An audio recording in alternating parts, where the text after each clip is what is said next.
thought we had them under control. We thought we'd turn them on the enemy. And then they started copying us.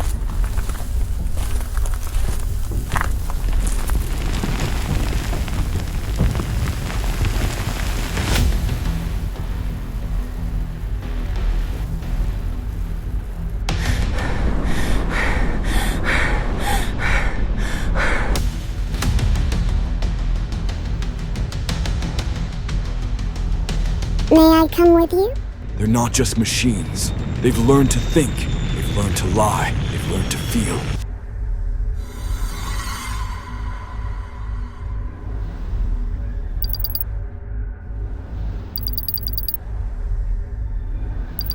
The year is 2078. Earth is fractured, not by borders or ideology, but by corporations and cold ambition. After a century of dwindling natural resources, the new economic bloc, NEB, emerged as the dominant power, uniting governments under one goal: survival through expansion. Their reach now spans light years. Distant solar systems are no longer fantasy. They are assets. Mining colonies dot planets that were once just points of light in the night sky. On a harsh and desolate planet named Sirius 6b, deep beneath red rock and scorched soil, a glowing mineral was found: beryllium. It pulsed with energy, promising a fix to the Earth's worsening energy crisis. It was a discovery the NEB quickly classified as essential, not just for survival, but control.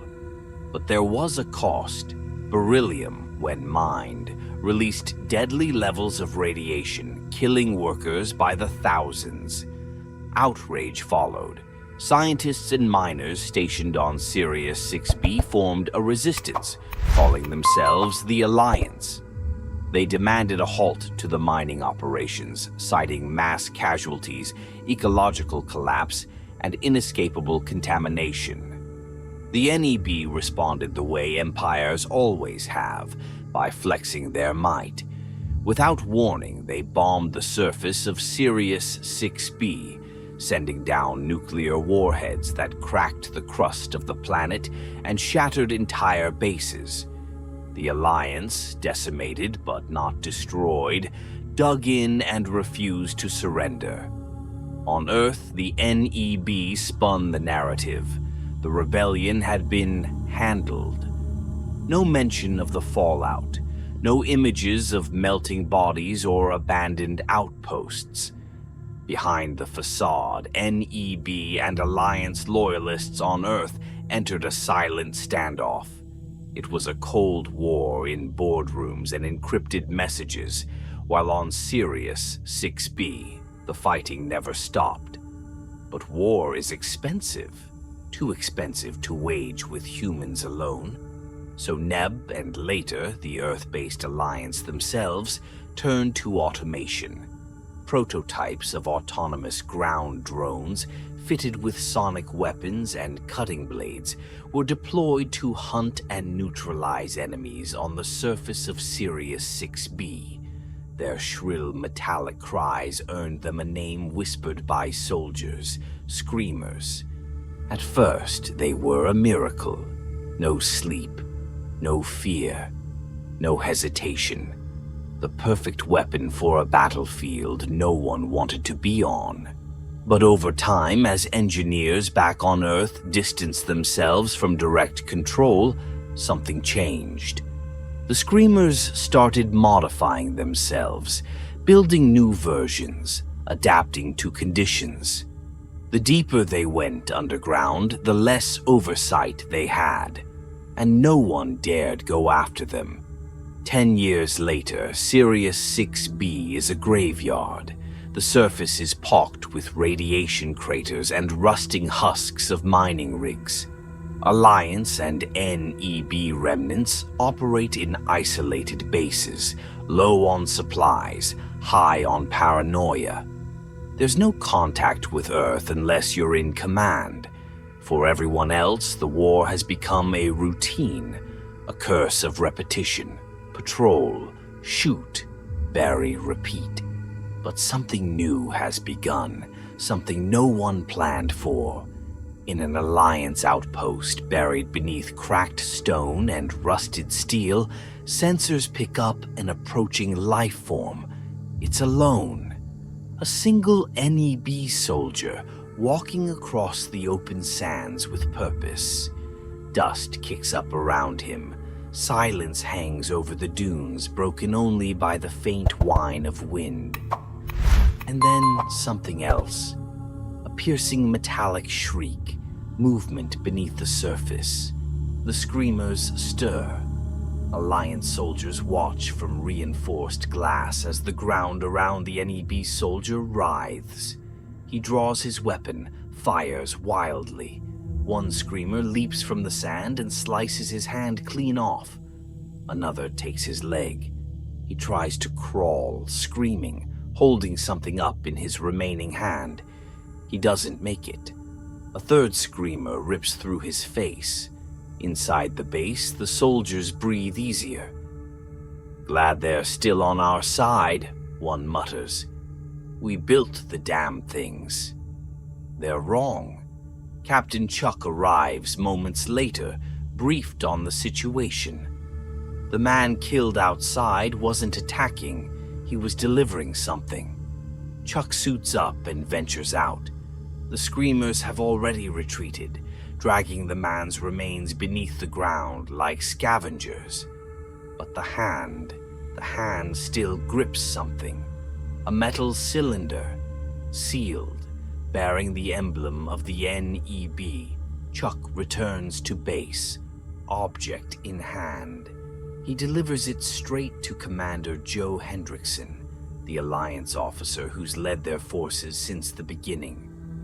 Weathered, tired, and increasingly cynical, Joe opens the message carefully. Inside is a map and a transmission, encrypted but legible. It's a proposal. The NEB wants to talk peace. Joe doesn't trust it. Why would they send one soldier across no man's land to deliver this? Why now, after a decade of war? He contacts Secretary Green, the Alliance liaison back on Earth, and demands an explanation. The response comes quickly, and it's not what Joe expects. A new source of beryllium has been discovered. On Triton 4. No radiation. Clean energy. Clean war. NEB is pivoting. Earth wants to de-escalate on Sirius 6B, end the PR disaster, and maybe even resume mining contracts with the Alliance. The war, according to Green, is over. But Joe can't shake the feeling. Something's off. Too sudden. Too convenient. Back in his quarters, Joe stares out across the dead planet. Dust storms rage in the distance, hiding the bones of machines and men. He thinks of Earth, of his wife who left him, of a home that moved on without him. For 10 years, he's given everything to this war. Now he wonders if the people who sent him here ever cared. Outside, the sand shifts again. The screamers are moving, and they're not waiting for peace. The screaming had stopped. The sand had swallowed the remains of the NEB soldier, dragging them underground like everything else that dared to move across Sirius 6B.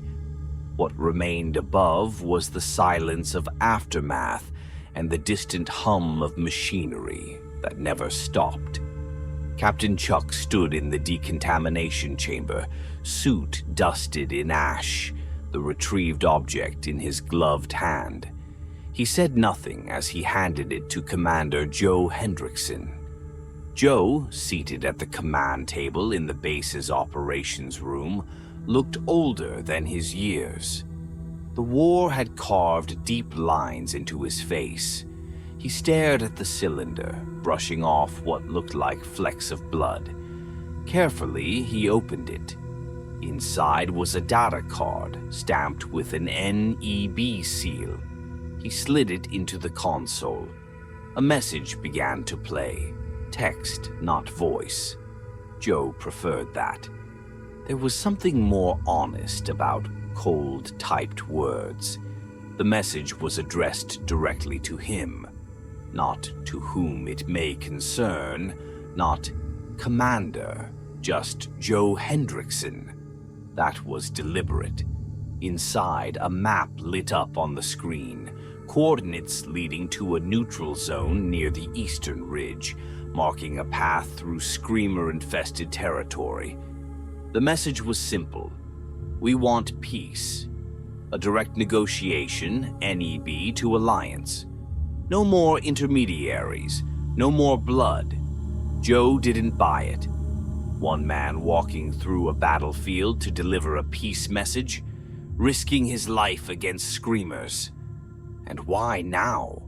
He contacted Earth.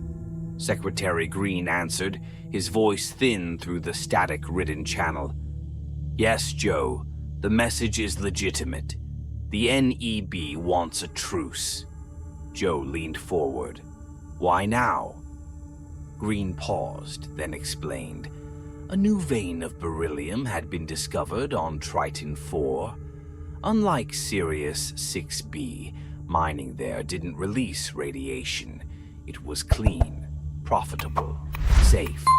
There was no longer a need to risk lives on a dead planet. The war on Sirius 6B had become a sunk cost. They want to resume mining contracts. With us, Green added, as if dangling hope in front of him. Joe clenched his jaw. So what happens to us? You complete peace talks, assist with transition, then we'll arrange extraction. Joe ended the call without responding. He found Chuck in the mess hall, sipping coffee that hadn't tasted like coffee in years. Joe sat beside him and told him about the message. Chuck was skeptical but intrigued. Maybe it was finally over. Joe wasn't convinced. Still, he was tired of guessing motives. He needed answers. That night, the sound of impact shook the base. Alarms blared. Joe and Chuck rushed to the command deck. Surveillance drones picked up a crashed aircraft not far from their perimeter. Alliance markings, no scheduled flights, no authorization. And from the look of it, it had been carrying weapons, enough to arm an entire battalion. Joe was out the door before anyone else could stop him. The aircraft's remains were burning, twisted into jagged shapes. One survivor crawled out, coughing, bloodied but alive. Joe approached cautiously, pulse weapon raised. A screamer burst from the sand and lunged at the man. Joe fired, vaporizing the machine mid-leap. The survivor collapsed in Joe's arms. "Name," Joe barked. "Michael Jefferson," the man coughed. "Sent to Triton 4. Reinforcements." Joe stared at him. "Reinforcements? The war's ending. There's no fight on Triton 4. Jefferson looked confused. "What? Green's been dead for 2 years." Joe went still. The wind howled through the wreckage.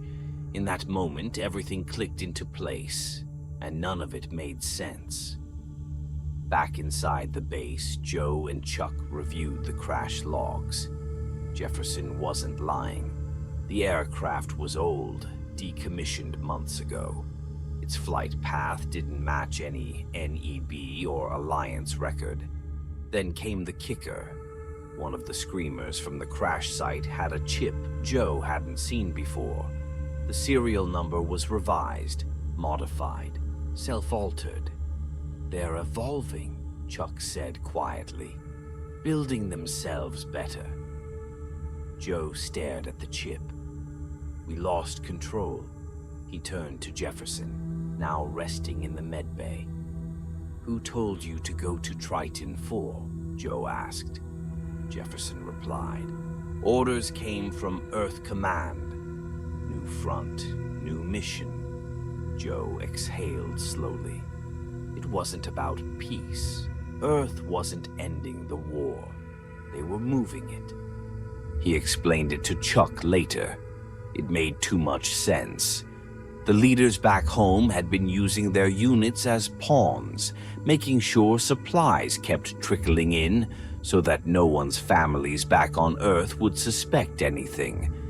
They hadn't allowed them to return because, if they did, if anyone saw what the war really was, public support would collapse overnight.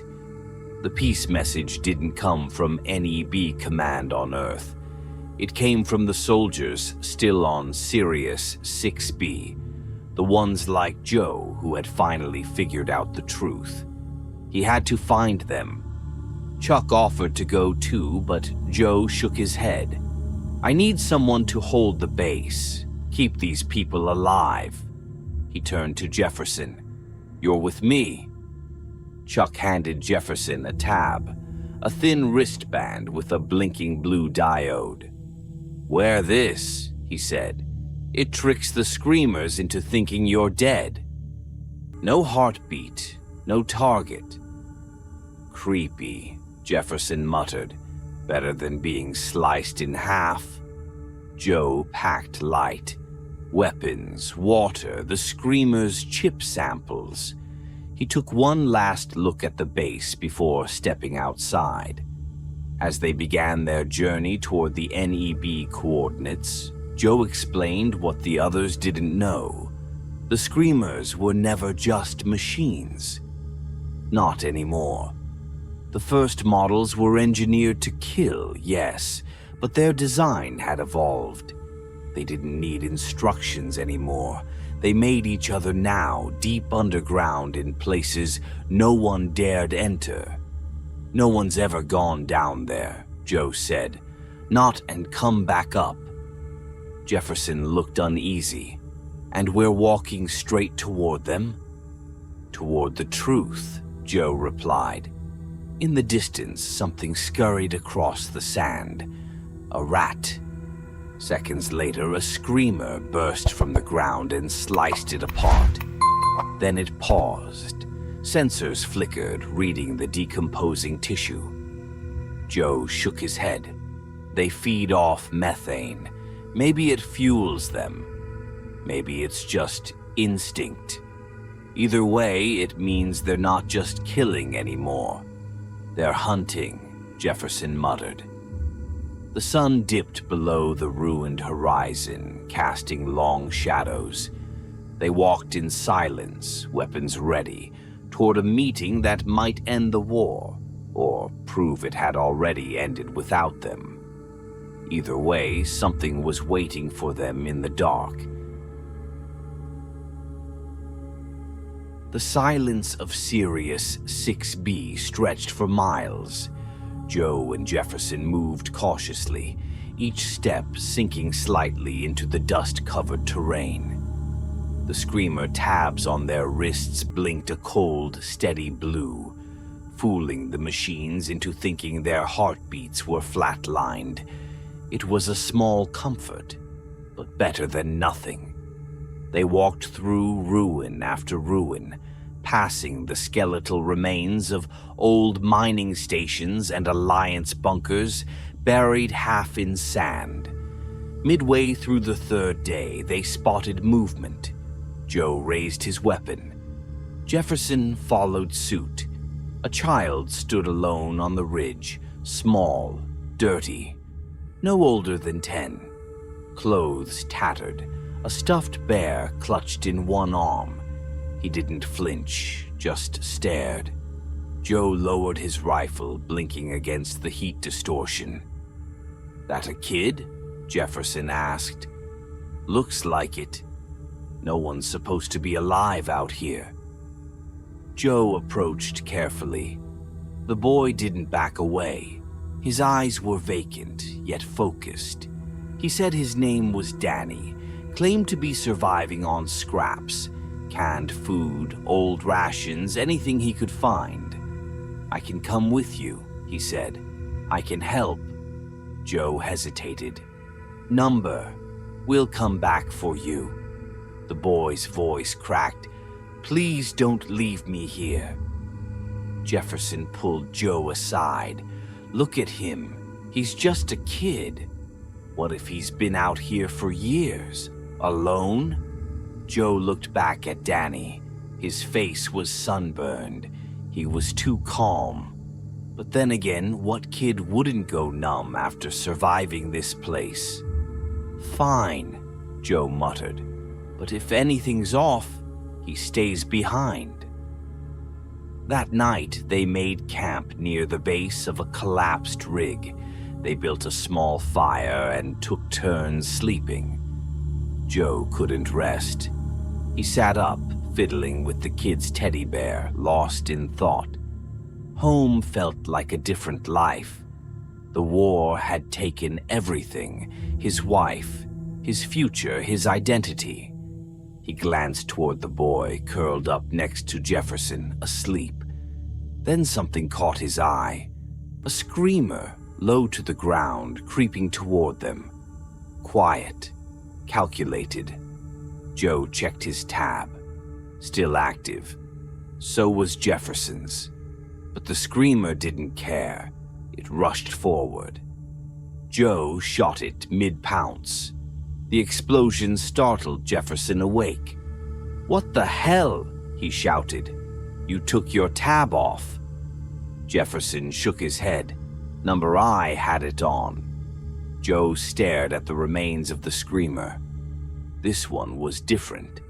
Smaller, sleeker, designed like an animal. The chip embedded in its remains was unfamiliar. "They're changing again," Joe said. "This one wasn't fooled by the tab. They're adapting." The next 2 days were filled with tension. The screamers were watching. They could feel it, but none attacked.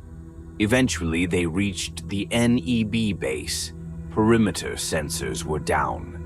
No defenses active. The entrance was partially buried. Joe scanned the area, weapon drawn. From a high vantage point, an NEB soldier spotted them. Becker. He didn't say a word. He just lifted his rifle and shot the boy. Danny dropped instantly, teddy bear still in hand. Joe screamed and rushed forward. "What the hell are you doing?" He knelt beside the boy, expecting blood, maybe breathing. Instead, there were sparks. The boy's eyes flickered. His arm twitched unnaturally. A hidden compartment in his chest began to open. Danny grabbed Jefferson's gun and let out a high-pitched screech. Jefferson fired. The shot blew the screamer's head off. Becker arrived with another NEB soldier, Ross, in tow. "You're lucky I spotted him," Becker said coldly. "They've been using those things to sneak into bases. Kid screamers. You let that thing inside, you'd all be dead." Joe stood slowly. "How long have you known?" Becker shrugged. "Long enough. They're not just hunting anymore. They're infiltrating. Posing as kids, survivors, even soldiers. Doesn't matter what side you're on now. They kill everyone." Inside the NEB bunker, Joe tried to contact Chuck. No signal. Too much interference. Static swallowed every transmission. They were cut off. In the dim light of the base's interior, Joe met someone unexpected. Jessica Hansen. She was calm, poised, and spoke with the cool confidence of someone who hadn't yet given up. Her eyes lingered on Joe longer than necessary. "I'm here to speak with your commander," Joe said. Jessica looked away. "That might be difficult." "Why?" "Command bunker was hit. Screamer infiltration. He might still be alive, but I need to know. Jessica nodded slowly. You help me get back to Earth. I'll take you to him. Joe hesitated. I can't promise Earth, but I can take you to our base. We have more provisions. Maybe a way off-world. She agreed. Before they left, Jefferson found something buried in the armory, a mini plutonium rocket. His eyes lit up like a kid with a new toy. This could wipe out a whole nest, Joe glared at him. This is what ruined this planet in the first place. Leave it. Jefferson didn't argue, but Joe could tell he wouldn't let it go. They set off toward the command bunker. The terrain grew worse. Ash fields, sinkholes, twisted remnants of old battles. Along the way, Becker kept poking at Ross, teasing him for being jumpy. Ross's answer never changed. Get off my back. Over and over. It began to bother Joe. When they arrived at the command bunker, it was a massacre. Blood painted the walls. No signs of life. Then came the noise, scraping metal, shifting sand. An animal-shaped screamer burst into view. Ross froze. Jefferson shouted and used his tab to protect him. The screamer paused, sensors confused, then attacked anyway. Ross managed to fire and kill it. Joe ordered them all to fall back. Before leaving, he connected his scanner to the central terminal. He accessed the Screamer database. Collected chips began uploading. Type 1, animal variant. Type 3, child variant. Joe searched the index for Type 2. Just then, another child screamer attacked. Joe blasted it to pieces. When he caught up to the group, he pulled Becker and Ross aside. What's Type 2? Joe asked. Becker frowned. They look like soldiers, ones who yell for help. That's when Becker looked at Ross, his expression changing. He keeps saying the same thing, over and over, machine behavior. Before anyone could stop him, Becker threw a knife. Ross went down. Joe grabbed the knife. Blood. Red. Human. Jesus, he said. He was human. Jessica pulled her weapon on Becker. Maybe you're the machine. The tension nearly snapped, but Joe stepped between them. No more mistakes. No more killing unless it was necessary. They marched back to the Alliance base, heads down, silent. But Joe's thoughts kept spinning. The Screamers weren't just weapons anymore. They were learning, and they'd learned how to lie. The Alliance base came into view just as the blood-red sun began to dip beneath the horizon. A metal carcass half buried in scorched earth, its antennas still twitching like dying nerves. Joe's legs ached. His skin was cracked from radiation and sand. Jessica walked beside him, steady but distant. Becker, quiet for once, brought up the rear. Jefferson had been the only one talking, humming old songs under his breath until Ross died. Since then, nothing. Joe stopped at the ridge and radioed the gate. "Chuck, it's me. Open up." Static. Then Chuck's voice, oddly formal. "Come inside, Joe. It's not safe out there." Joe squinted. "We're at the gate." More silence. Then Chuck repeated himself. Same words, same tone. "Come inside, Joe. It's not safe out there." Joe's stomach dropped. He looked over the ridge and saw no movement. No guards, no patrols. Just silence. He pressed the radio again. "Chuck, I'm staring at the gate. Come out. Now." A beat passed, then the gate opened. Dozens of them poured out, little boy screamers, all with the same face, same tattered clothes, same vacant eyes, all clutching identical teddy bears. Joe didn't hesitate. "Jefferson, the rocket." Jefferson hesitated, caught. "You said, I know what I said. Give it to me."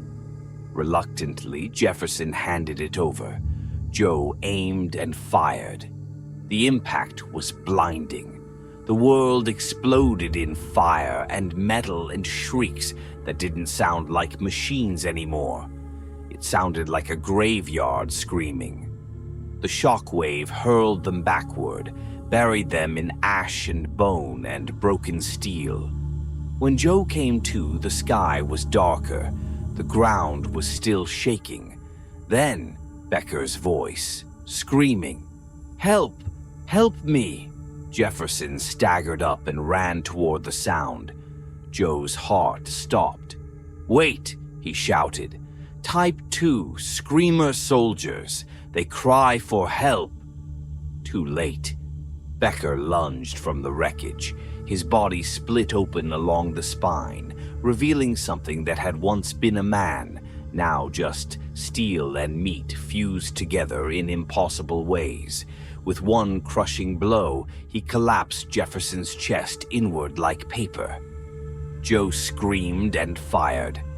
Becker took 3 rounds before going down. Silence returned except for Joe's breath, ragged and sharp like torn cloth. Jessica appeared beside him, eyes wide. "What do we do now?" "There's a ship," Joe said, "a failsafe, hidden in the mountains. If it's still intact, we take it. We go home." She nodded. They walked for days. Their shadows grew longer. The stars came out, cold, bright, and indifferent. Joe thought about Earth, and whether it would even recognize him now, whether he'd even recognize it. He noticed Jessica watching him more. Her steps were slower, like the weight of all this had finally settled on her shoulders. "I can't go much further," she said one night. Joe stopped. "We're close." "I don't care." He turned to her. "I've lost everything. My wife's gone. My men are dead.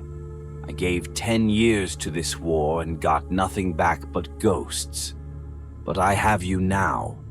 That has to mean something." She didn't speak. They reached the cave the next morning. The ship was still there, rusted, half covered in moss and ash, but intact. Joe climbed up the exterior scaffolding to power the launch systems. Jessica went inside to check the interior. As Joe worked the crane system to clear the launch path, he heard footsteps behind him. Chuck, or something that wore Chuck's face. The screamer grinned with too many teeth. He screamed, you know, when I peeled it off. They fought atop the crane, fists, metal, screaming wind. Joe stabbed it with a broken pipe. The screamer sliced into Joe's arm. Blood spilled. Sparks flew. Then Joe kicked it over the edge, and it fell into the path of the ship's pre-launch lasers. The beams ignited, slicing the screamer apart mid-air. Joe limped back down into the ship's interior. Jessica stood by the controls. "There's only enough provisions for one," she said quietly. Joe stepped closer. "Then it should be you." She shook her head. "Number, I'm not leaving you." Before Joe could respond, someone else stepped out of the shadows. Another Jessica. Identical. Face, voice, even the way she smiled. "I bleed now," she whispered. "I cry. I've learned so much." Joe looked back at the first Jessica. Her eyes were wide, desperate. "Don't believe her," she whispered. "Joe, please." The second Jessica lunged. The fight was brutal, fast. The ship's systems whined and clicked as launch prep began. Joe grabbed a wrench and swung. Sparks. Screams. The first Jessica grabbed the second, holding her in the path of the ignition flare. The fire ignited. Metal screamed like an animal. Joe ran to her as she fell. She was burned, bleeding, human. "I'm sorry," she whispered. "I didn't want to hurt you." Joe knelt beside her. "You didn't. You saved me." "They're learning," she said. "To fight, to lie, to love." Joe's throat closed. "Then they're becoming us." She nodded weakly. "That's not a good thing." He held her until her eyes closed. Joe climbed into the ship, sealing the hatch behind him. As the engines roared and the ship began to rise, he looked down at the pilot's seat. The teddy bear sat there. Still clutched in its arms was something faintly ticking. It moved. Joe didn't reach for a weapon. He just stared. Then the stars swallowed the sky, and Sirius 6B was gone.